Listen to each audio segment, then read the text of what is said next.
Ini kata channel Komsos Christi Regis. Luther pula berimajinasi bahwa rahmat dan iman yang hanya diperuntukkan bagi kita dan hanya menyelamatkan gereja Kristus sejati, Katolik, adalah juga bisa dimiliki oleh para bidat pemberontak di luar gereja, sola fide.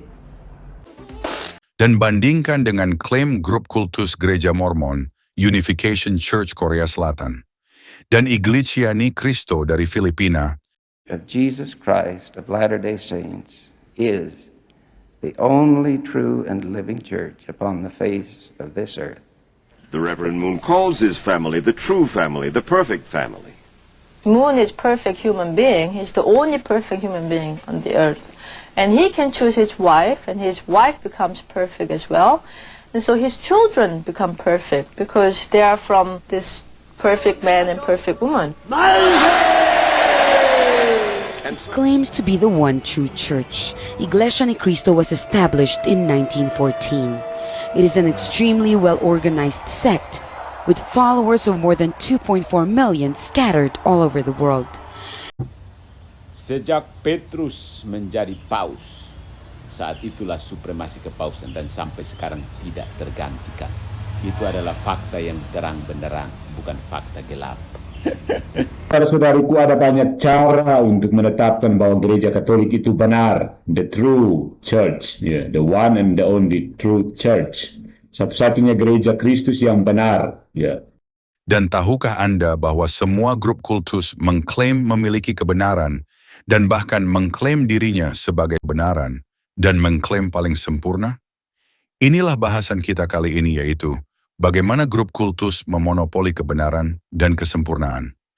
Dan apakah Gereja Katolik Roma adalah kebenaran sesuai dengan apa yang diklaimnya berdasarkan kitab 1 Timotius 3 ayat 15? Saksikan video ini sampai tuntas agar Anda tidak gagal paham.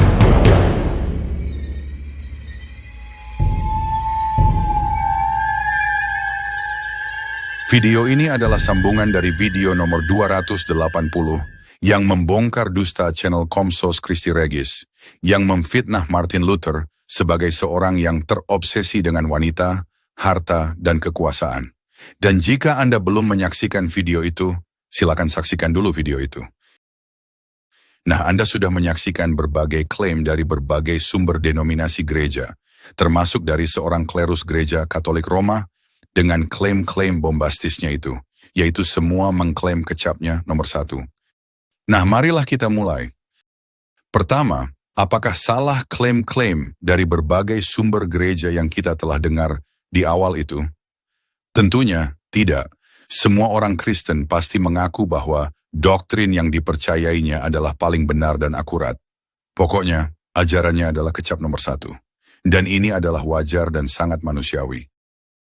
Tetapi menilai suatu grup sebagai sebuah kultus tidak dapat hanya dinilai dari klaim ajarannya paling benar, tetapi grup kultus juga mengklaim bahwa grup kultus adalah kebenaran itu sendiri.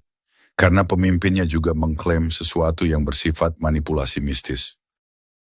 Dan jika Anda tidak tahu apa itu manipulasi mistis, lihat video nomor 268.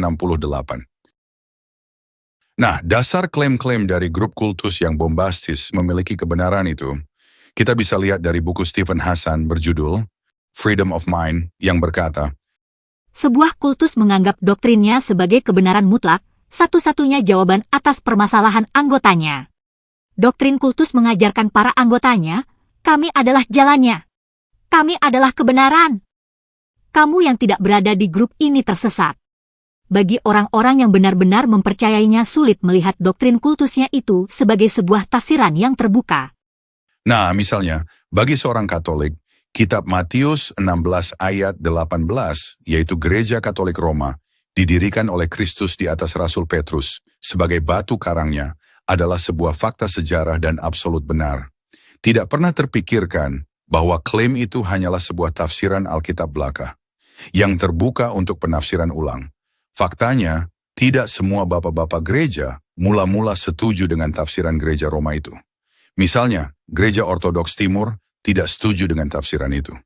Ini menurut situs Katolik yang sangat kredibel mengatakan, Yesus mendirikan gerejanya di atas Rasul Petrus. Nah, karena gereja Roma mengaku bahwa Kristus sendiri mendirikan gerejanya di atas Rasul Petrus, maka gereja Katolik Roma mengaku sebagai dasar kebenaran berdasarkan 1 Timotius 3 ayat 15, yang berbunyi, Jadi jika aku terlambat, sudahlah engkau tahu bagaimana orang harus hidup sebagai keluarga Allah, yakni jemaat dari Allah yang hidup, tiang penopang dan dasar kebenaran. Jadi bagi umat Katolik, hanya gereja Roma adalah dasar kebenaran, sedangkan semua gereja di luar gereja Roma, ajarannya adalah palsu. Dan tentunya kita bertanya-tanya, benarkah klaim itu? Benarkah gereja Roma adalah kebenaran? Dan bagaimana kita mengujinya jika klaim gereja itu adalah benar, bukan asal klaim saja? Marilah kita uji kebenarannya sekarang. Poin kedua, apakah kebenaran itu? Meskipun kebenaran adalah sesuatu yang abstrak, tetapi secara umum, kebenaran berarti sesuatu yang sesuai dengan fakta. Misalnya jika ada orang berkata, 2 ditambah 2 adalah 4, maka angka 4 adalah sebuah kebenaran. Dan dalam konteks agama, maka kebenaran seringkali dikaitkan dengan ajaran atau wahyu yang dianggap berasal dari Tuhan. Oleh karena, kebenaran yang bersumber dari Tuhan sendiri maka tidak mungkin berubah. Dan jika terjadi perubahan, maka sudah pasti kebenaran yang diklaim oleh orang itu adalah palsu. Misalnya, 2 ditambah 2 yang dulunya diklaim 4, berubah menjadi 5, maka kita segera tahu bahwa orang itu dari awalnya tidak pernah mengatakan kebenaran. Dari mulanya apa yang dikatakan orang itu adalah dusta. Nah, jika Anda telah memahami apa itu kebenaran, kini waktunya kita menguji klaim gereja Roma adalah kebenaran. Di awal kita telah mendengar klaim kebenaran dari channel Komsos berikut ini. Luther pula berimajinasi bahwa rahmat dan iman yang hanya diperuntukkan bagi kita dan hanya menyelamatkan gereja Kristus sejati, Katolik, adalah juga bisa dimiliki oleh para bidat pemberontak di luar gereja, sola fide. Tentunya apa yang dikatakan oleh channel Komsos itu bukanlah kebenaran, tetapi sebuah dusta. Karena apa yang dikatakan oleh channel Komsos telah berubah sejak Konsili Vatikan II. Konsili Vatikan II mengajarkan bahwa rahmat dan iman dan keselamatan yang hanya diperuntukkan bagi gereja Katolik telah berubah. Kini Konsili Vatikan II mengajarkan bahwa seorang ateis dan muslim bisa beroleh keselamatan. Untuk lebih jelasnya, silakan lihat video nomor 200. Dan bahkan Paus Yohanes Paulus II mengatakan dalam ensikliknya bahwa seseorang dari agama lain bisa beroleh keselamatan dengan mengikuti hati nurani dan perbuatan baiknya, tanpa mereka mengenal dan mengakui Yesus Kristus sebagai juru selamat. Berikut kutipannya. Biasanya, melalui praktik yang tulus dari apa yang baik dalam tradisi agama mereka sendiri, dan dengan mengikuti dorongan hati nurani mereka sendiri, anggota dari agama lain itu bisa merespons secara positif undangan Tuhan, dan menerima keselamatan dalam Yesus Kristus, bahkan ketika mereka tidak mengenali atau mengakuinya sebagai juru selamat mereka. Mengejutkan, bukan? Jadi yang berimajinasi adalah tim channel Komsos yang percaya bahwa keselamatan itu hanya ada di dalam gereja Katolik. Faktanya, Paus Paulus Yohanes II mengajarkan hal yang berbeda. Dan bahkan jika kita melihat Alkitab dengan seksama, Alkitab mengatakan bahwa sebab jika kamu mengaku dengan mulutmu bahwa Yesus adalah Tuhan, dan percaya dalam hatimu bahwa Allah telah membangkitkan Dia dari antara orang mati, maka kamu akan diselamatkan. Karena dengan hati orang percaya dan dibenarkan, dan dengan mulut orang mengaku dan diselamatkan. Sebab, barang siapa yang berseru kepada nama Tuhan, akan diselamatkan. Cobalah kita renungkan ensiklik Paus Yohanes Paulus itu, dan bandingkan dengan ajaran Alkitab. Alkitab mengajarkan bahwa seseorang bisa selamat karena pengakuan dan pengenalannya akan Yesus Kristus. Tetapi gereja Roma mengajarkan sebaliknya, yaitu orang bisa selamat tanpa pengenalan dan pengakuan Kristus sebagai juru selamat. Tentunya kita bertanya-tanya, siapakah yang mengajarkan kebenaran, Alkitab atau Paus? Dan bagaimana Paus yang mengklaim sebagai wakil Kristus di bumi mengajarkan dogma keselamatan yang bertentangan dengan Alkitab? Dan bahkan, jika kita bandingkan dengan dogma keselamatan yang dinyatakan dalam sebuah konsili Florence, saat berada di bawah pimpinan Paus Eugene keempat, juga mengajarkan dogma keselamatan yang berbeda, karena seseorang hanya bisa diselamatkan jika ia penganut gereja Roma. Gereja Roma yang kudus benar-benar mempercayai, meyakini dan menyatakan bahwa mereka yang tidak hidup dalam gereja Katolik tidak hanya kafir, tapi juga penganut Yudaisme.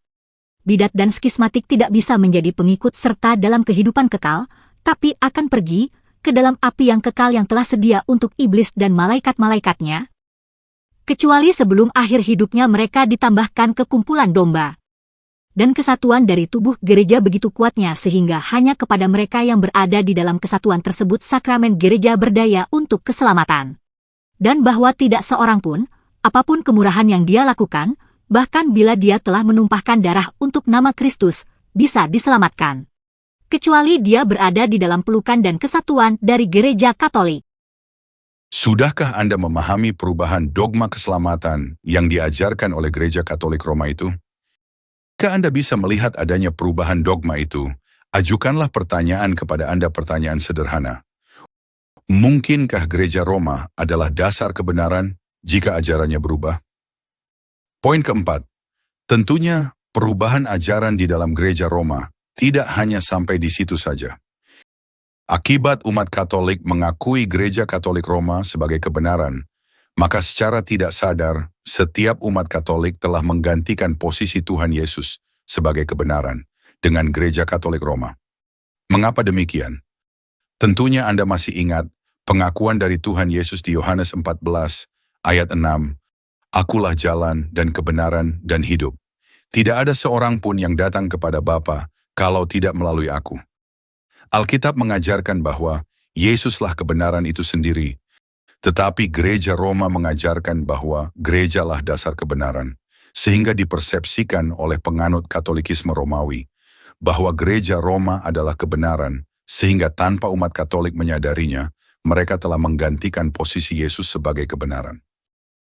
Poin kelima, dan penggantian posisi Kristus sebagai kebenaran dengan gereja Roma dan pausnya diperburuk lagi saat Katolikisme Romawi mengajarkan bahwa ketundukan dan ketaatan umat Katolik kepada paus gereja Roma bisa menyelamatkan mereka. Ajaran ini juga membuat umat Katolik, tanpa mereka menyadarinya, telah menggantikan posisi Kristus sebagai satu-satunya juru selamat dengan gereja Roma dan pausnya sebagai penyelamat. Setiap umat Katolik percaya bahwa bergabungnya mereka dengan sebuah institusi gereja bisa menyelamatkan mereka. Doktrin Katolikisme Romawi ini dalam ajaran kultus disebut sebagai dispensing of existence, yang menjadikan gereja Katolik Roma adalah sebuah kultus. Dan Alkitab tidak pernah mengajarkan doktrin yang demikian, karena satu-satunya juru selamat adalah Kristus, Tuhan.